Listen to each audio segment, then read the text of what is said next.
Shalom, Israel. I had to do another outtake and add it as a bonus to the part two of defining words in the Genesis. This was about the two great lights. Somehow I edited out that whole segment, and I'm just gonna fill it in right quick and shore up that part of the segment so the two great lights remain no longer a mystery. All right, so let's start from the beginning, very beginning. Let's see where the first light comes from, and what is the first light, and what the first light does. Okay, in the beginning, God created the heaven and the earth was without form and void, and darkness was upon the face of the deep.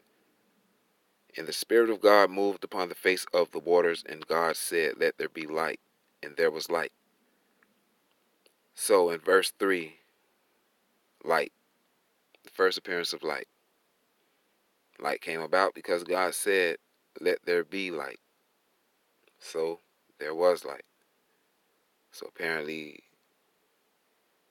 what he says goes. As soon as he says it, it becomes. All right. So opposite of that light there that existed before was darkness. Darkness was upon the face of the deep. So apparently the Spirit of God had to intervene and move upon the face of the waters. And God said, "Let there be light," and there was light. So when God said, "Let there be light," there was light. But the light that was, it wasn't the light that is. Okay, so, and God said, "Let there be light," and there was light. And God saw the light. So the light that was, God saw it.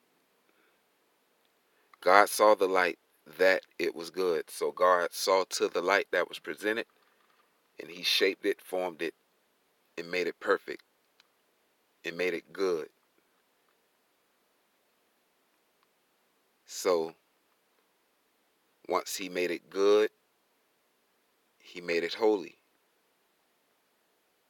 And God divided the light from the darkness.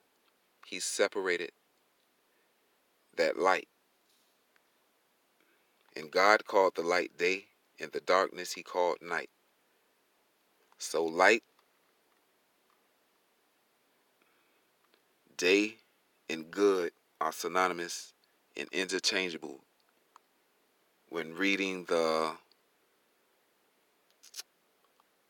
stories throughout the Bible. You have to look at that word and place it correctly. And then night is synonymous with darkness, void, deep, without form. Those words describe night. So God saw the light that it was good, and God divided the light from the darkness. And God called the light day, and the darkness he called night.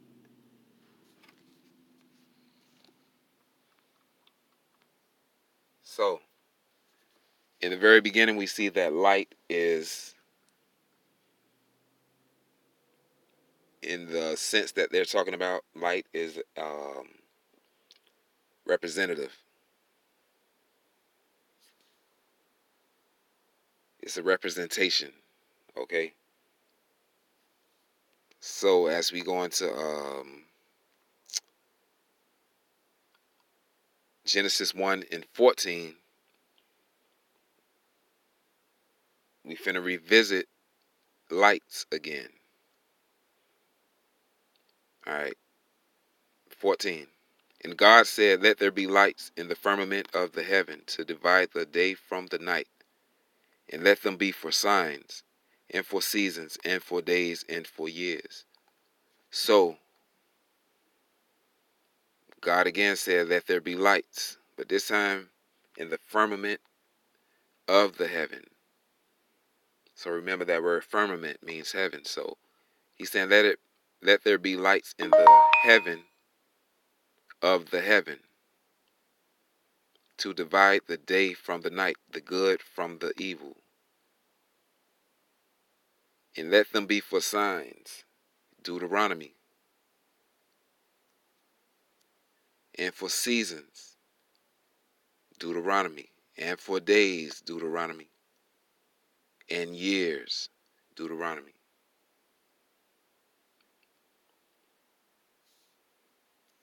And let them be for lights in the firmament of the heaven, to give light upon the earth. So these lights are to be in the firmament of the heaven. So even heaven can't use these lights. Only the high office, which is in heaven, the heaven that is in heaven, is where this will be placed, at the highest level of command, with the chief. No one greater can yield this power. Only he who runs his nation, the heads of nations, is where these lights are to be set. And these lights are to be used by the heads of the nations to give light unto the earth. Nowhere in heaven are these lights to be used.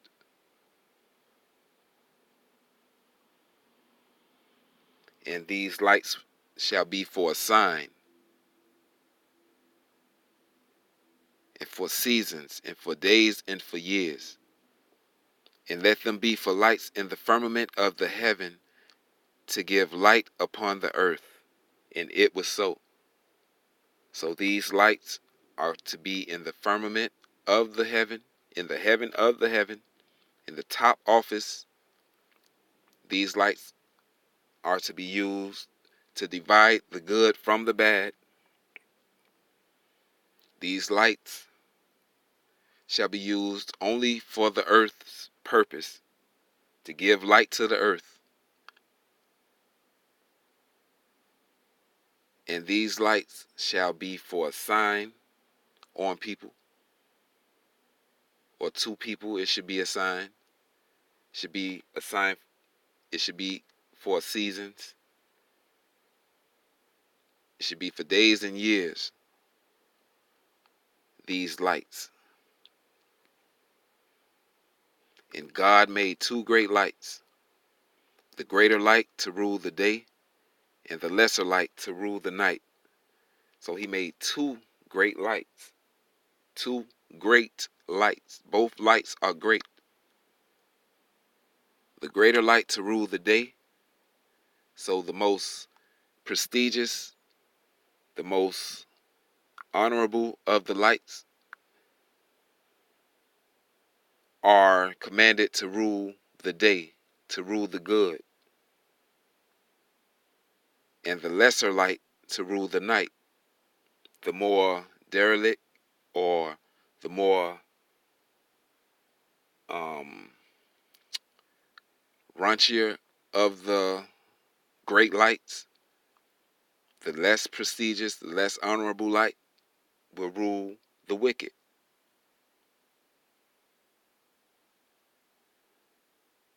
He made the stars also.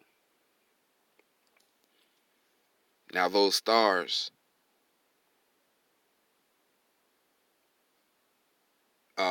when you read through, I think Matthews, and you go through Isaiah and Job, stars are going to be referred to as light bearers, those who have the law with them, elders, righteous men who shed light, giving, planting the seeds, who sow seeds the seed sowers, the tillers of the ground, the stars, the priests, those who keep the word and practice the word and share the word.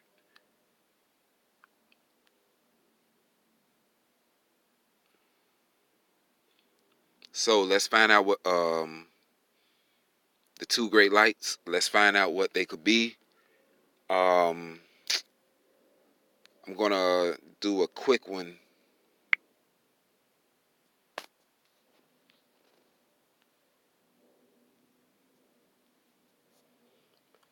So we're gonna search great darkness in order to locate a great light. So I know you saying, how can darkness be a light, right? But that's the fun part about it. Locating all these things, man. Like, you find out that darkness is a light. And I used to think that sometimes, like, just silly thoughts. I could never prove it, but it just made sense in some kind of way.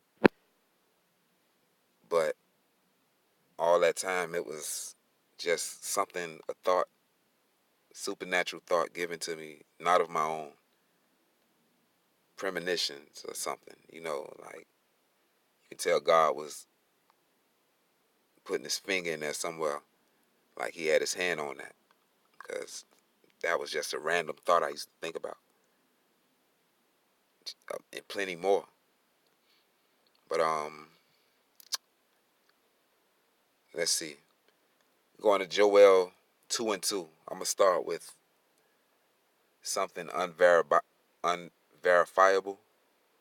and it's not gonna make sense when I first bring it out, but once I connect it, you'll see what it is. Joel 2:2.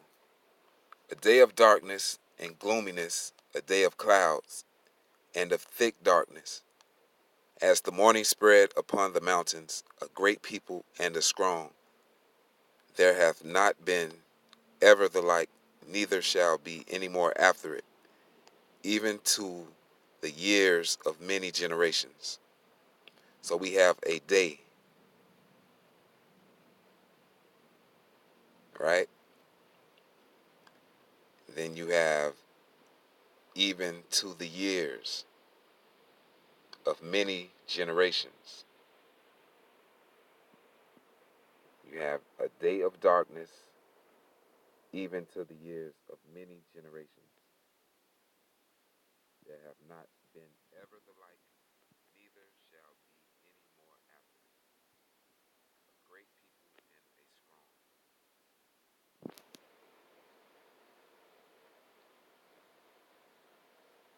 Isaiah 92. The people that walk in darkness have seen a great light.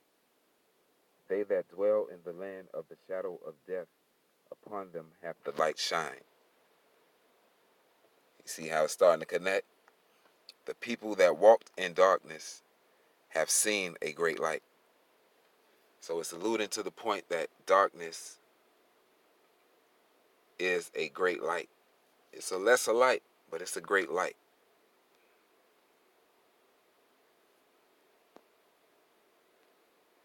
Let's go to Matthew 6:23. This is amongst my favorite of my favorite when explaining darkness as a great light. And this is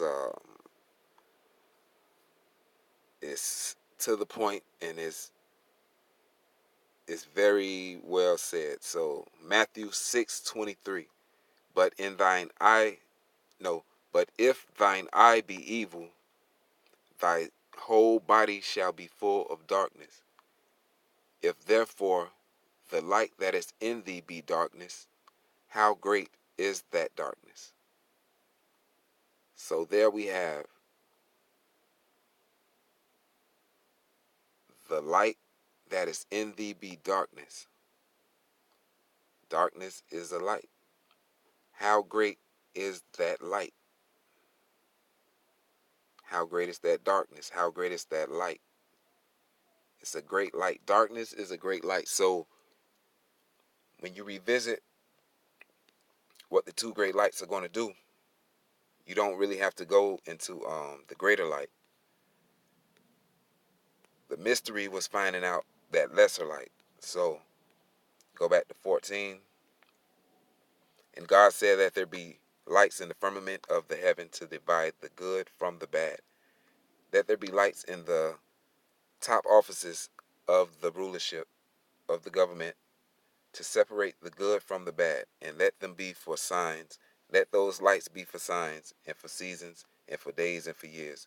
Let those curses and blessings be for signs, and for seasons, and for days, and for years. Let those curses last for seasons, for days, and for years on the people that I put them on. And those people that I put them on shall acknowledge that they are under one of these great lights, and it's going to be a sign to those people. And let them be for lights in the firmament of the heaven to give light upon the earth. And it was so. To give correction upon the earth. To bless them as a form of correction, or to punish them as a form of correction. Either way, it's a great light. It's a light.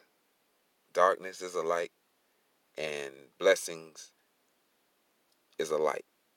So the curses are lights because it's supposed to be a sign to you that you need to change something. And God made two great lights, the greater light to rule the day, so the blessings to rule the day, the good, and the lesser light to rule the night, the curses to rule the wicked. He made the stars also, the stars, the priests, the light bearers, those who keep the word, those who teach the word, those who sow seeds, those who till the ground, the men of God. And God set them in the firmament of the heaven to give light upon the earth.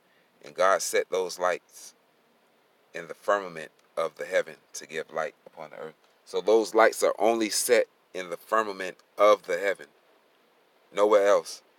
Heaven can't even mess with these lights. These lights only sit in the highest office of the heaven. Okay? And to rule over the day and over the night, and to divide the light from the darkness. So these two great lights will rule over the day, over the good, and over the bad. And it will divide the good. It will divide the good from the bad. When you're blessed, you're going to have a good life. You're going to be living in a different part of town from those who are wicked and living, in squalor. So the blessings and the curses are going to rule over the good and the bad. If you do good, you receive good. Good things are going to rule over you. Like, just, from being righteous, blessings are going to just fall upon you. It's going to rule your life. Your life is going to be so good. And over the night, curses go rule over you. It's just going to be the opposite of the blessings. And it's going to divide the light from the darkness. When you receiving that many blessings, you're going to be severed from those who are receiving curses. You're going to live on a different part of town because you can afford to. You're going to travel the world and be in different places from the darkness because you can afford to. And the darkness can only, it's a separation thing. And God saw that it was good. And that's a good thing. So Shalom, and yeah, I couldn't have put it no better. That was like the third time I had to do this. Second time I forgot to record. But I like this take right here. It was kind of quick, precise, and it was on point. And I'm hoping it recorded my voice real good, so, because I don't want to do this one again. If I have to, I will. But Shalom, Israel, and thanks for joining me. Remember, subscribe and share in the comments. Cause I want to hear some feedback. I see people looking at it and viewing it, but I ain't getting no feedback. So y'all holler and let me know what's up. You know what I'm saying? Sakari, like I want that debate. Like I'm giving you the info right here. I ain't trying to reveal too much because I want that debate. Sons of Thunder, I want that debate. That debate. Divine Prospect, I want that talk, that discussion. Much love to the brother Divine Prospect because he didn't belittle me when I presented this. He just said, some things in it I need to sew up, and that's the thing. I can't sew it all up. I need some help to actually make sense of it. And if it's supposed to be disproved and not a part of the tradition, then I would like that to be made more sooner than later. Like if it's things that can disrupt and contradict anything that I'm bringing out, that's what I need to hear.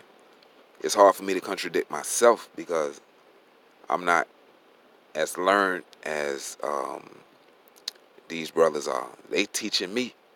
So I'm a student coming to my teacher like asking for help, and these dudes rejecting me like left and right, but it ain't no thing because I'm able to bring it out in the way that I am bringing it out, and it seems like it's good. It's it's not unrighteously done. But anyway, Shalom, Israel, and get the word out to them boys. Let them know, Jen and Jules. We want a debate. It ain't even got to be a debate. We want a discussion. Contact me. You know what I'm saying? Deacon Hakar, Brother Hassad, Chief Alazar, Gorilla, what's up? Um, Brother Yawael, um, Divine, what's up, man? Kingdom Harbinger. All y'all boys are welcome to contact me at any time. Hit me in the comment box and I don't know, let me know something. You know what I'm saying? Like it's to the point of ridiculousness, like just trying to get in contact with y'all boys. I don't know, y'all seek me as a disruptor, but nah, if you pay attention to what I'm bringing out, it's all scripture. I have precepts and everything. All I'm offering is an understanding that's probably much different from a lot of people's. And when you use this understanding and take it into Deuteronomy and into Samuel and all the other books, it start to connect a lot of dots. So hit me out, and give me that floor, give me that chance, give me that blessing of having your ear for a split second. Shalom, Israel.